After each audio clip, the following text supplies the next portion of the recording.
Hi everyone, this is Pastor Tracy from First United Methodist Church of Pittsburgh, and I'm here to share with you that our summer worship schedule in the fellowship hall at 10 a.m. has ended, and now we are moving back into our fall worship schedule, which is in the sanctuary at 11 a.m. So all are invited to come at 11 a.m.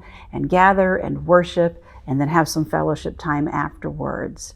This is really an extraordinarily exciting day for First Church. I can't explain it enough. This is the Sunday when our first time of being in the sanctuary and being connected with the online congregation, that we are able to come together through all the media updates and all the tech and digital and many hours that have been put in to make sure that all can worship and that we can worship as one. So your input and your thoughts are really, really needed. For those of you that are coming to gathered worship, what did you hear?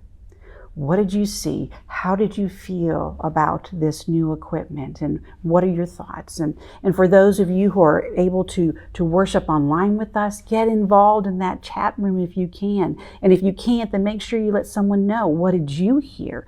What did you see? What brilliant idea do you have that could make this better, that we can be more of a congregation worshiping together at any given time? So be alert for that, but I'm very, very excited for all of that. Just if you want to prepare even more for worship, I would invite you to read over the scriptures that we'll be using to guide our liturgies and our prayers and our hymns and our worship and all of our music. But that will be from the Old Testament lesson, will be from Exodus chapter 3, where Moses is approached the burning bush. We're going to have a really maybe an off the radar type of look at Psalm 105 and what does it mean if we use inclusive language in that. And then we're also going to be returning to the Gospel of Matthew chapter 16 and sort of picking up from some of the themes in that. And then much of the message anyway will be guided from the Romans text, Romans chapter 12 verses 9 through 21, where it says, let love be genuine. And we're going to talk about that. And we're going to remember and be embraced by our living stones that we've gone over this summer. And this worship time that we have together is our opportunity to collectively and individually, how do we live out loud these living stones? How do we let love be genuine?